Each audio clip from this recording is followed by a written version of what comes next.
আমাদের মাঝে উপস্থিত হয়েছেন আলহাজ হাফেজ মাওলানা আসাদুল্লাহ রব্বে কাবা হজ ট্রাভেলসের পরিচালক।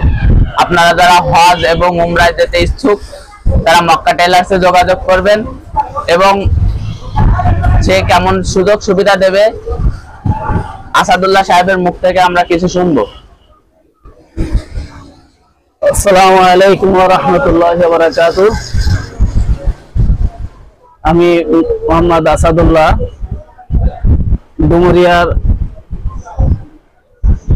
হযরত আলহাজ হযরত মাওলানা আব্দুল মান্নান সাহেব শেখ হুজুর সাজিয়া মাদ্রাসার সুযোগ্য নায়েবে মুহতামিম ছিলেন।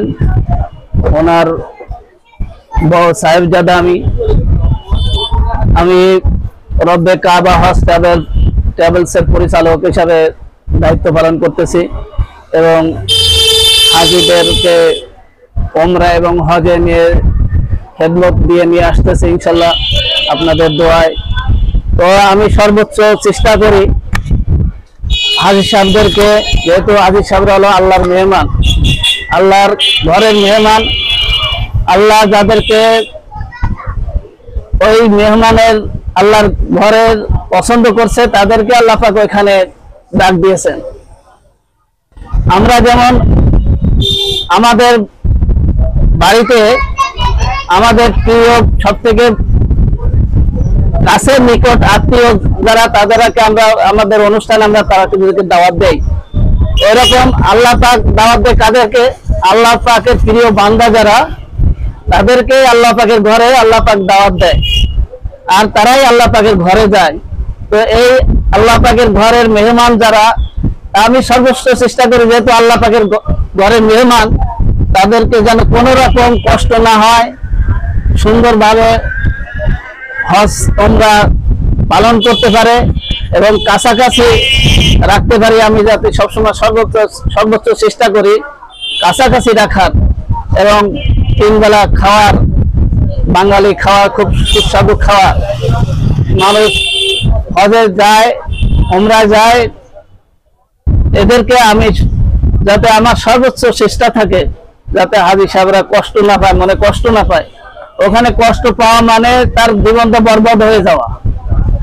হ্যাঁ, এজন্য আমি সবসময় এইটার দিকে খেয়াল রাখি বেশি। আমার লাভ হোক আর না হোক, এ পর্যন্ত আমার অনেক লস হয়ে গেছে হাজি সাহেবদের ইচ্ছার মধ্যে দিয়ে, তারপরেও আমি তাদেরকে সেবা দিয়ে নিয়ে আসছি সুন্দরভাবে, যাতে হাজি সাহেবরা আমার দ্বারা যদি তাদের একটু খেদমত হয় কাল কিয়ামতের ময়দানে, আমি যাতে তাদের ওসিলায় আমিও নাজাতের ওসিলা হয়ে যেতে পারি। আমার শুধু ব্যবসার নিয়ত না, আমার নিয়ত হলো যে হাজি সাহেবদেরকে সুন্দরভাবে খেদমত দেওয়া, তাদের মনকে খুশি করা, তারা যেন হাসি মুখে ওখান থেকে আমি তাদেরকে বিদায় দিতে পারি।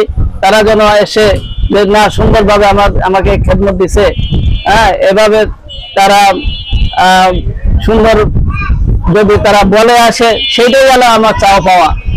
এই জন্য আপনারা যারা হজ এবং উমরার নিয়াত করছেন, ইচ্ছা করছেন, এবছর 12ই অক্টোবর পর্যন্ত নিবন্ধনের শেষ তারিখ, এরপরে আর বাড়াবে না সরকার। এই জন্য এখন থেকে আপনারা যারা হজে যাবেন বিশেষ করে হজের নিবন্ধনটা করে ফেলেন, আর যারা উমরায় যাবেন তারা আমার সাথে যোগাযোগ করেন। এই মক্কা টেলার্সে এসে যোগাযোগ করলেই পাবেন। এই মক্কা টেলার্সের ওসিলায় এদের এসে আমি যতদূর চেষ্টা করবো ছাড় দেওয়ার, আপনারা সেভাবে এখানে এসে যোগাযোগ করলে আমাকে পেয়ে যাবেন ইনশাল্লাহ।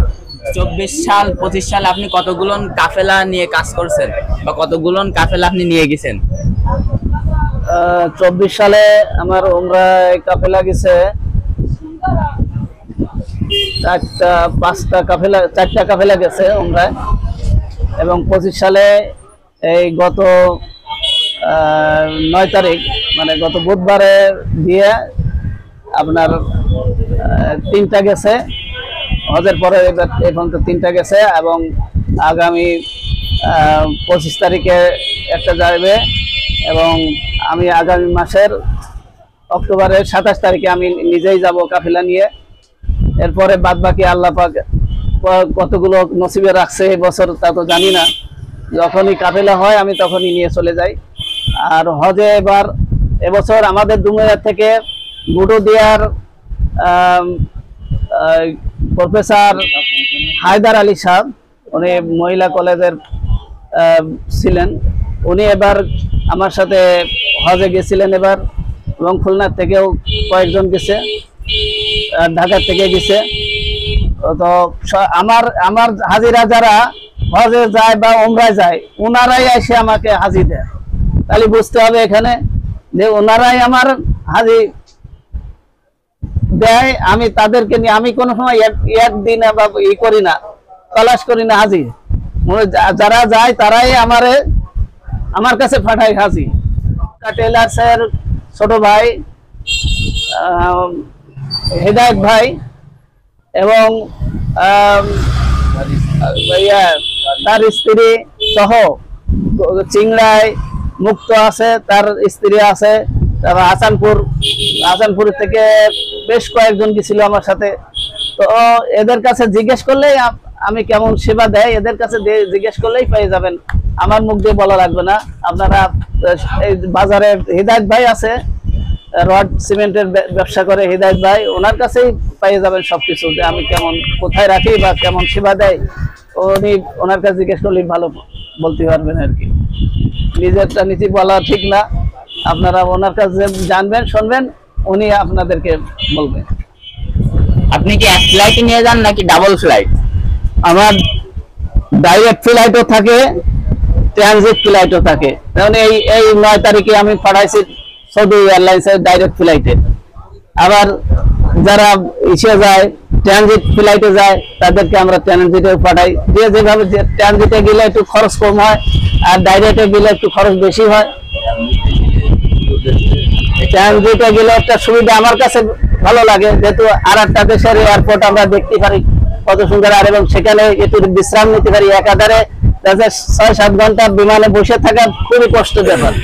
তো আমরা যদি মাঝে একটু আমরা একটা বিমানবন্দরে আমরা নামে সেখানে যদি 1-2 ঘন্টা আমরা রেস্ট নেই, সেখানে রেস্ট নিলে আমরা কি করতে পারি, সেখানে নামাজ কালাম করে ওইখান থেকেই আমরা ইহরামবাদে যেতে পারি। এই জন্য আমার কাছে এটাই আরো বেশি ভালো লাগে ট্রানজিটেরটা। এবার খরচও কম আছে ট্রানজিটে, এবং সেই দেশের আপনার বিমানবন্দরটাও দেখতে পারলেন আপনারা। এটা আমার কাছে ভালো লাগে। কাবা শরীফের কাছাকাছি রাখেন নাকি একটু দূরত্ব থাকে? কাবা শরীফের কাছাকাছি আমার ঢাকা হোটেল, আপনার কবুতর চত্বরের সাথেই হলো ঢাকা হোটেল। ঢাকা হোটেলের সাথেই আমরা আগে রাখতাম, কিন্তু এই বছর সরকার ওখান থেকে করে দিছে, ব্যারিকেড দিয়ে ঘিরা দিয়ে দিছে, ওইখানে রাখার আর কোনো সুযোগ নাই। ওর থেকে আর একটু সামনে আমরা এখন রাখতেছি। এই 1-1.5 মাস হচ্ছে এই সমস্যাটা। তো যতটুকু সম্ভব আমি চেষ্টা করি একটু কাছাকাছি রাখার, যত কাছাকাছি রাখতে পারি তত হাজিরা খুশি থাকে। আমি সবসময় বলি, একটাই কথাই বলি, যে আমি চেষ্টা করি হাজিদেরকে খুশি রাখার। হ্যাঁ, যত কাছে রাখতে পারি তত চেষ্টা করে হাজিদের কাছে রাখার এবং খুশি রাখার। হাজিরা একটু কাছে থাকতে পারলে ওনারা 5 ওয়াক্ত নামাজ হেরেম শরীফে যে কাবা শরীফে যে পড়তে পারে, তাতে করে তাদের মনটা ভালো লাগে। আমাদের মক্কা টেলার্সে ইহরামের কাপড়ও পাওয়া যায়, আপনারা যারা যাবেন আমাদের মক্কা টেলার্স থেকে নিতে পারবেন। আসসালামু আলাইকুম, দেখা হবে পরবর্তী কোনো ভিডিও নিয়ে ইনশাআল্লাহ।